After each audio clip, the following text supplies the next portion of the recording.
It's time to rest your eyes and drift into a gentle story. While you snuggle down and relax, I'll read to you about the Moonlight Library.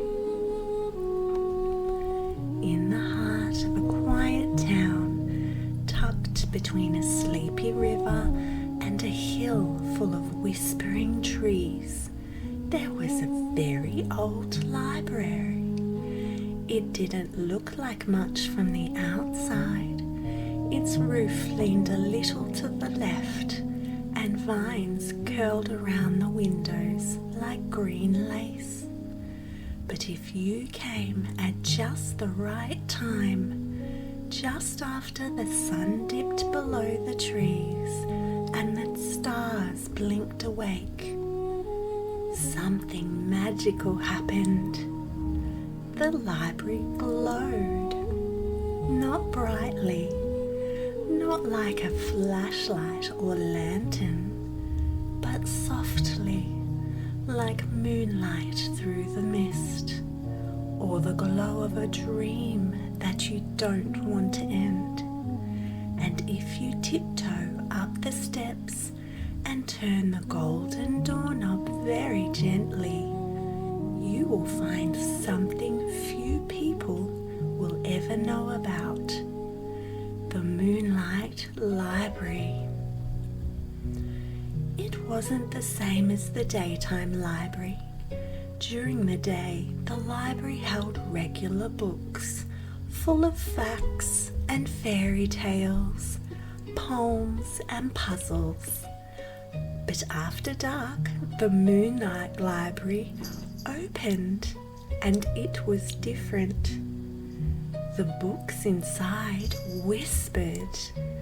They didn't whisper words you could hear, not exactly, but if you listened with your heart, each book would call to you just a little, like a tug on your sleeve. And every book in the Moonlight Library held a story that came alive the moment you opened it. This is where the story of Nora begins. Nora was a quiet girl with a big imagination. She had a stuffed fox named Marmalade, a backpack with one squeaky zipper, and a bedtime routine she followed exactly every night. Brush teeth, pajamas, hug Marmalade, story, lights out. But one night, something unusual happened. As Nora snuggled under the covers, her window creaked open just a crack, enough to let in the sound of the river and a single silver leaf floating on the wind. The leaf landed gently on her pillow. Curious, Nora picked it up. Etched into its surface were the tiniest words she had ever seen. They read, "Come find the story that belongs to you." Nora blinked. The leaf shimmered, then floated off the bed, out the door and down the stairs. Without a second thought, Nora slipped out from under the blankets, clutched Marmalade to her chest, and followed it. She padded down the hall in her slippers, past the kitchen and out the front door. The leaf drifted ahead, always just out of reach, leading her towards the hill of whispering trees.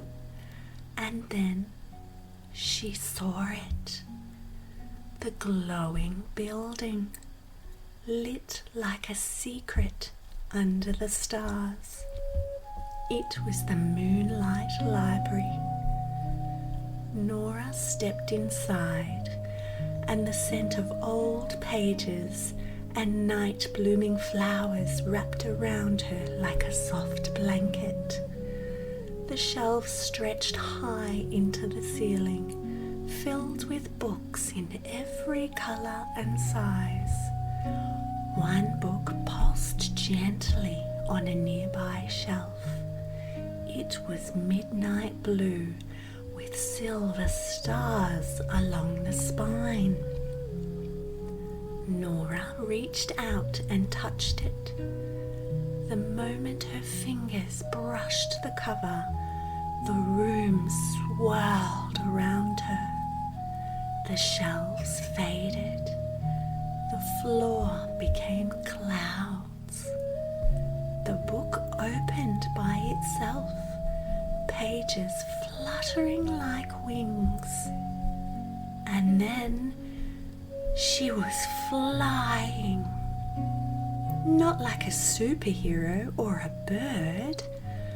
Nora and Marmalade were floating gently, as if the air itself was holding them up. Around them, glowing story threads shimmered, some gold, some green, and some deep violet. They twisted and curled through the sky like dancing ribbons.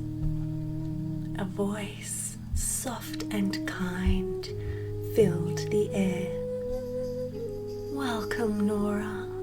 You've opened your story. Would you like to begin?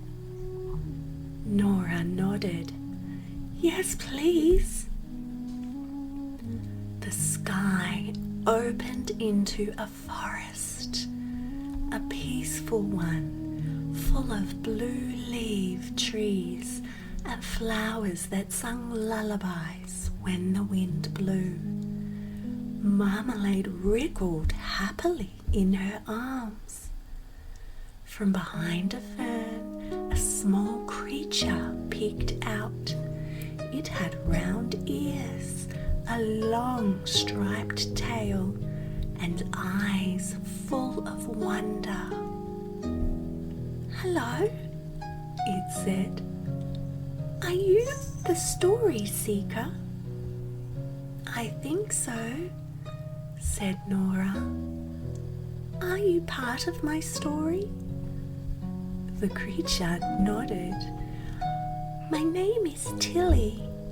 I'm here to help you find the lost chapter. A lost chapter?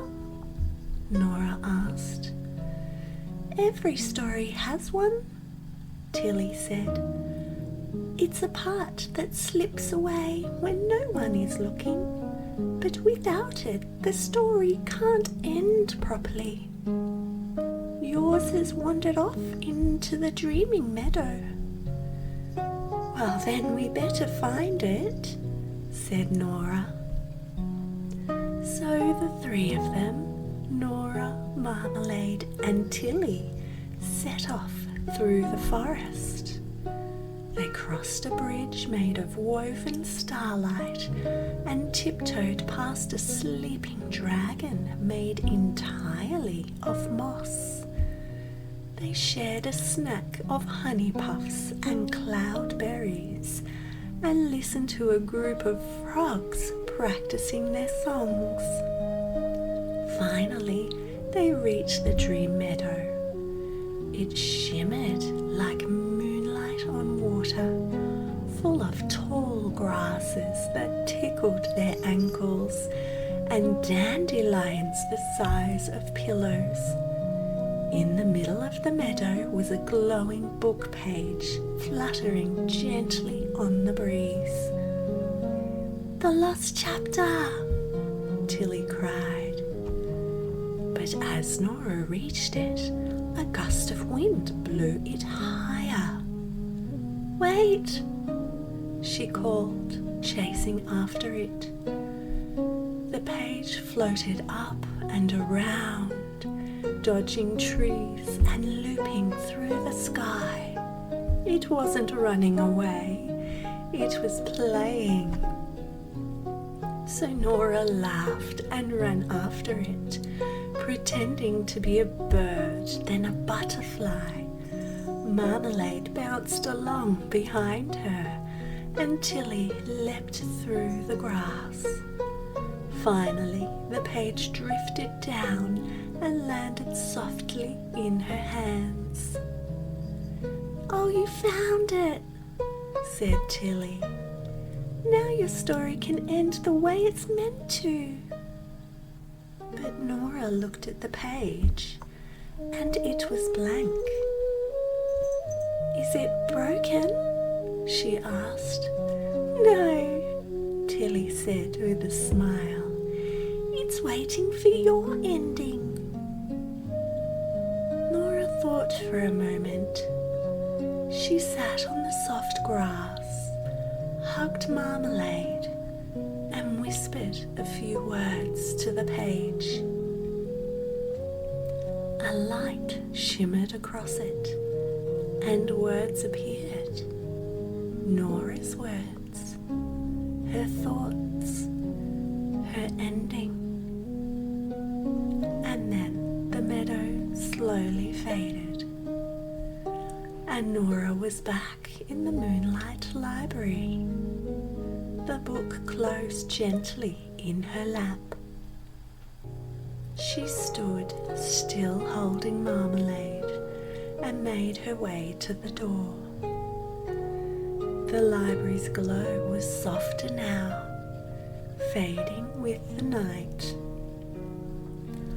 Outside, the stars were beginning to wink away, and the river sang its soft morning song. Nora tiptoed home and climbed into bed, pulling the blankets up to her chin. Marmalade curled up beside her, and the silver leaf rested quietly on the windowsill. Nora had found her story, and now it was time to dream.